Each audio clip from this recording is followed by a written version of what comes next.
네, 오늘 전반적인 글로벌 유동성 살펴보도록 하겠습니다. 먼저 미국 연준의 흐름부터 보게 되면 전체 자산은 이 초록색이 되겠고요.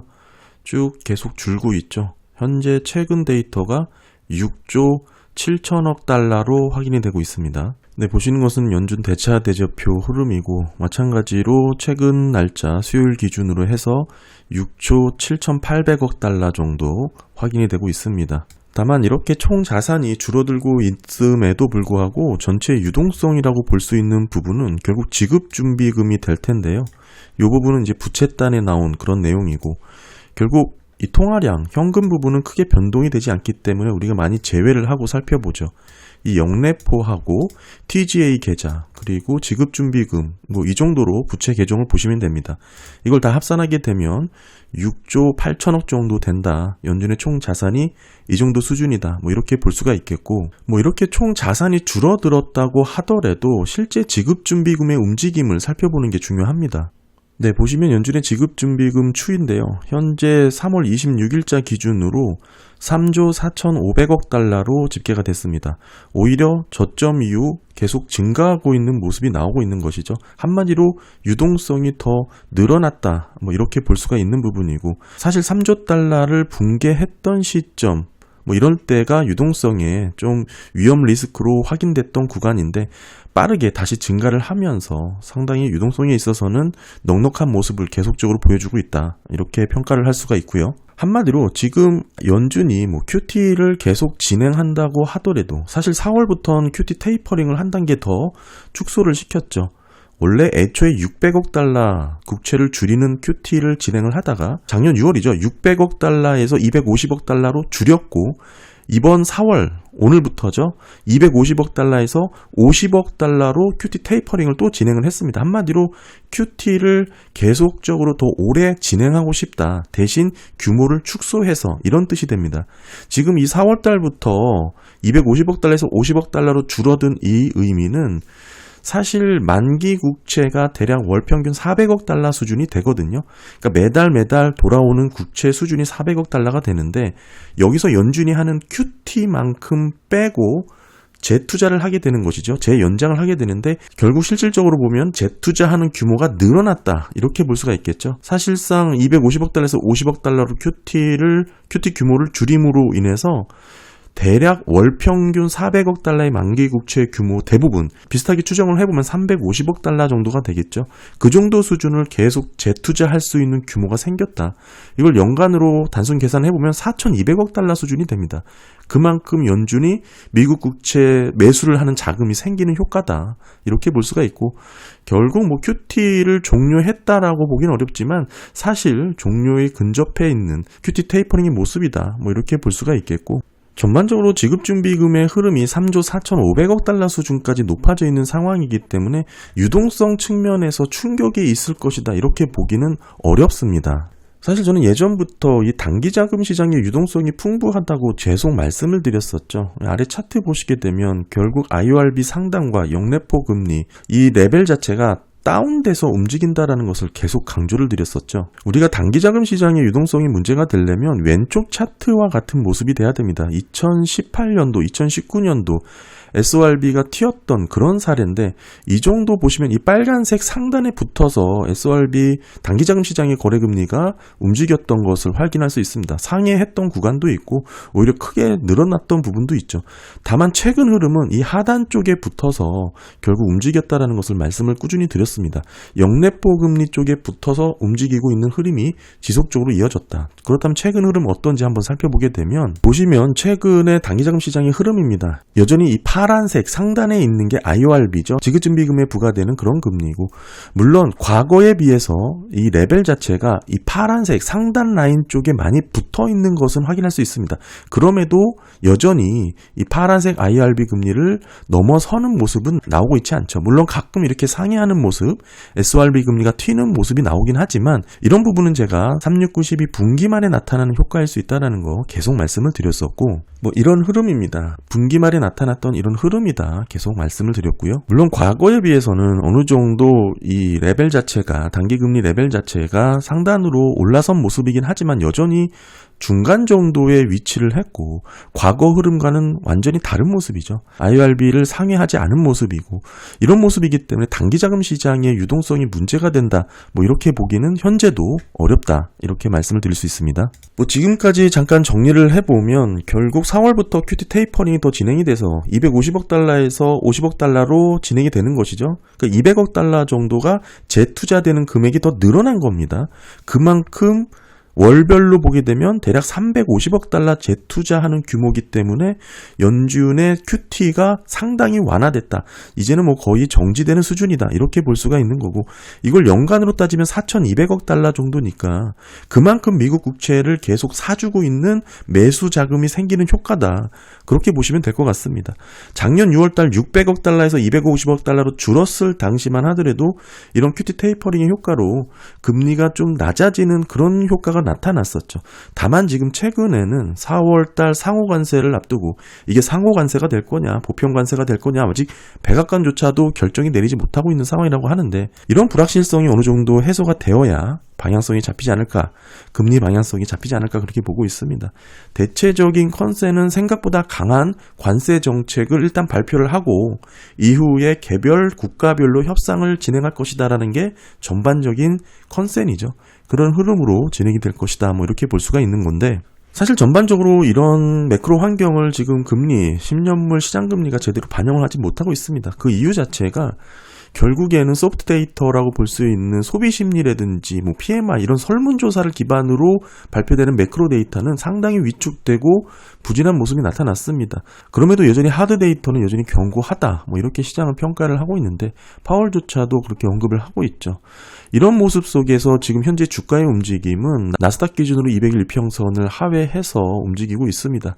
여전히 리세션의 하락장인가 뭐 이렇게 보기는 어렵지만 아직까지는 과매도된 조정 국면이다 이렇게 평가는 할 수 있겠죠. 다만 지금 수준에서 주가가 더 하락을 해야 리세션 하락장이다 뭐 이렇게 평가를 할 수 있겠고 이런 움직임이 나오려면 하드 데이터에 명확한 둔화 시그널이 있어야 된다 이렇게 볼 수 있습니다. 그렇게 돼야 실질적인 관세라든지 정책 변화 가능성이 높아 보인다 이렇게 볼 수가 있겠고 이 부분은 연준의 파월이든 트럼프든 뭐 동일한 스탠스를 보여주고 있습니다. 사실상 지금 상황에서 하드 데이터가 크게 둔화될 가능성은 고용이 있을 수 있겠죠. 주택 부동산 시장도 대표적인 하드 데이터이긴 하지만 계속적인 둔화의 모습을 유지시켜 줬기 때문에 주택 시장의 시그널을 갖고 시장이 반응할 것이다라고 보기는 어렵고 궁극적으로는 고용의 변화, 특히 이제 일론 머스크의 도지가 계획대로 공무원을 줄이고 있기 때문에 연간 계획이 연방 공무원 20만 명을 줄이는 게 계획입니다.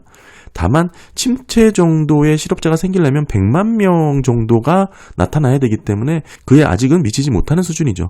물론 공무원 숫자만 이 정도 놓고 보기보다는 파급되는 연간업체들이 실질까지 계산을 해보면 이게 도미노처럼 크게 부풀려질 수 있는 그런 상황이라고 볼 수 있습니다. 결국엔 침체 시그널이 이런 실업 데이터로 나타날 가능성이 높다. 하드 데이터가 둔화되는 정도가 나타나야 한마디로 고용 데이터가 붕괴되는 모습이 나타나야 관세라든지 뭐 트럼프의 발언이라든지 전반적인 정책 변화 가능성이 나타날 가능성이 높다.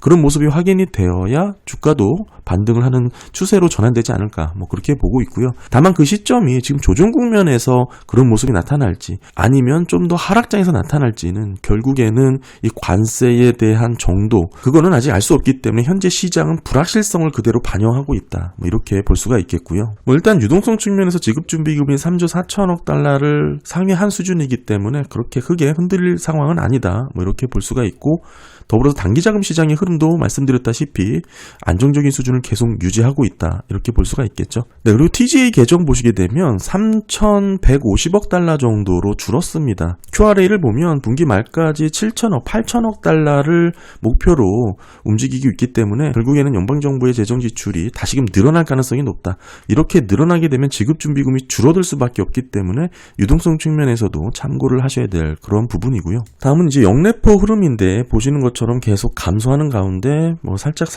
이런 변동의 모습이 나타나죠. 다 분기말 효과라고 보실 수가 있고 네, 다음은 영래포 중에 해외 중앙은행 기관들이 들고 있는 내용입니다. 그러니까 해외 영래포라고 볼 수 있는 계정이죠. 3,870억 달러 정도입니다. 이게 보시면 계속 늘어났습니다. 한마디로 뭐 일본을 비롯한 중앙은행이 연준에 자금을 맡기면서 자국 환율 방어를 하고 있는 모습이다. 뭐 이렇게 1차적으로 생각을 할 수도 있는 부분이고 더불어서 글로벌 유동성이 늘어나고 있는 국면이다. 이렇게도 해석할 여지가 있습니다. 지금 전반적인 재정 지출의 흐름을 놓고 보게 되면 미국도 사실은 재정 지출을 확대하진 못하고 있는 상황이긴 하죠. 그렇다고 해서 줄어드는 감소의 모습이 나타나고 있냐? 그것도 아닙니다.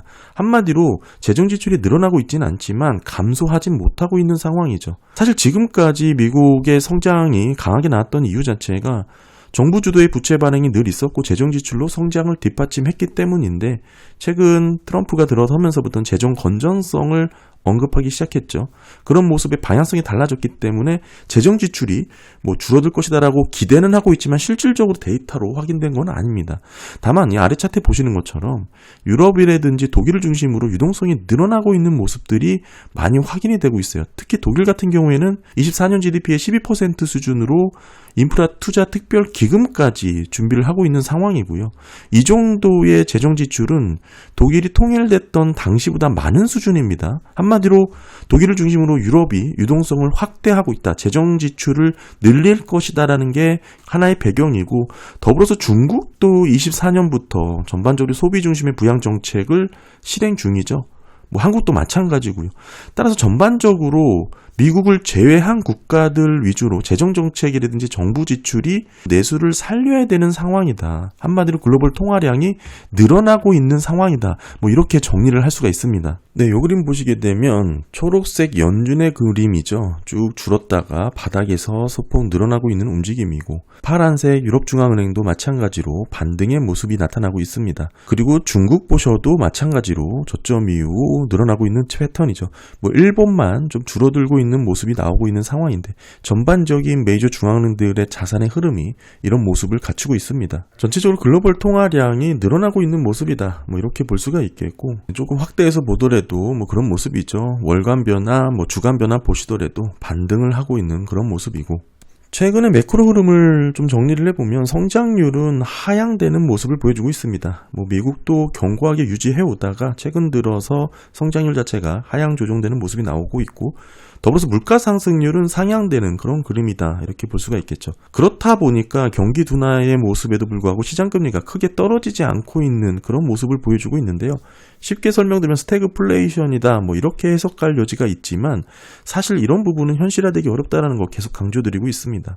이유는 구체적으로 여러 번 말씀을 드렸지만 스태그플레이션은 교과서에 나오는 그런 이론적인 구간이지 현실에서는 사실상 인플레이션에 디플레이션 넘어가는 과도기 구간을 순간적으로 멈춰서 기술해 보면 그렇게 정의를 할 수가 있는 것이지 특징으로는 매우 짧을 수밖에 없다라는 거 말씀을 드렸죠.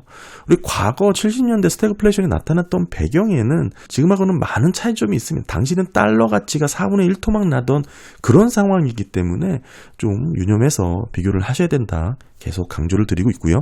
오늘 전반적으로 쭉 말씀을 드리고 싶었던 내용은 전체적인 글로벌 유동성의 흐름을 좀 짚어봤습니다. 미국은 최근 들어 재정 지출을 줄이는 모습을 보이고 있지만 미국 이외의 국가들을 중심으로 글로벌 유동성이 늘어나고 있는 모습이 나타났다. 이렇게 말씀을 드릴 수 있고 사실 이런 부분이 4월달 상호 관세를 앞두고 트럼프의 관세 정책을 앞두고 불가피하게 나타나는 일이겠죠. 미국 이외 국가들은 결국에는 수출에 대한 비중이 막힐 수밖에 없으니 내수를 진작해야 되는 움직임으로 결국 재정 지출을 확대하는 이런 결정이 늘어나고 있는 상황이다. 이게 전반적인 글로벌 트렌드를 바꿀 수 있는 움직임으로 갈지는 좀 더 지켜봐야 되겠지만 결국에는 이런 흐름이 미국보다 더 많은 부채를 발행해야 되는 글로벌의 모습으로 이어졌다. 이렇게 볼 수가 있겠고요. 결국 미국이 문제를 삼았던 것은 재정 적자의 문제이긴 하지만 미국 달러를 많이 찍더라도 미국 이외의 통화를 더 많이 찍는다면 미국 패권은 유지가 되는 그림이죠. 이런 모습으로 글로벌 유동성의 흐름이 변화를 시작했다라고 볼 수가 있고 단기자금 시장의 유동성에 대해서도 제가 처음에 말씀을 드렸지만 여전히 단기자금 시장의 유동성도 안정적으로 유지가 되고 있다. 물론 예전에 비해서 연방 실효금리라든지 이런 부분이 상단 쪽으로 움직인 경향은 있죠. 이 초록색 라인이 이 하단에 붙었다가 최근 보시게 되면 중간 정도로 올라선 부분이 있죠. 다만 과거에는 이게 상단 쪽에 붙었다라는 거 그리고 오랫동안 그렇게 유지되어 오다가 SORB 금리는 IORB 금리를 더 뚫어서 움직였던 패턴이라는 거 지금과는 많이 다른 모습이라는 거 많이 말씀을 드렸었죠. 아직은 단기자금 시장 유동성도 여유가 있다. 이렇게 정리를 할 수가 있습니다. 전체적인 범퍼 효과를 해왔던 이런 영래포 잔고도 대략 4천억 달러 수준까지 올라섰습니다. 물론 지금 3월 말 기준이기 때문에 분기말 효과라 다시 급격하게 줄어들 여지는 충분히 있습니다만 어느 정도 계속 완만하게 줄어들지 않고 여전히 범퍼의 역할을 감당할 수 있는 그런 부분은 유지가 되고 있다. 이렇게 정리를 할 수가 있고요. 지금 전반적으로 관세로 인해서 불확실성이 높아져 있는 상황입니다. 어느 정도 4월 2일 이런 불확실성이 해소되면 방향이 좀 잡히지 않을까 그렇게 볼 수가 있고요. 네, 오늘 전반적으로 글로벌 유동성 흐름 한번 살펴봤습니다. 네, 감사합니다.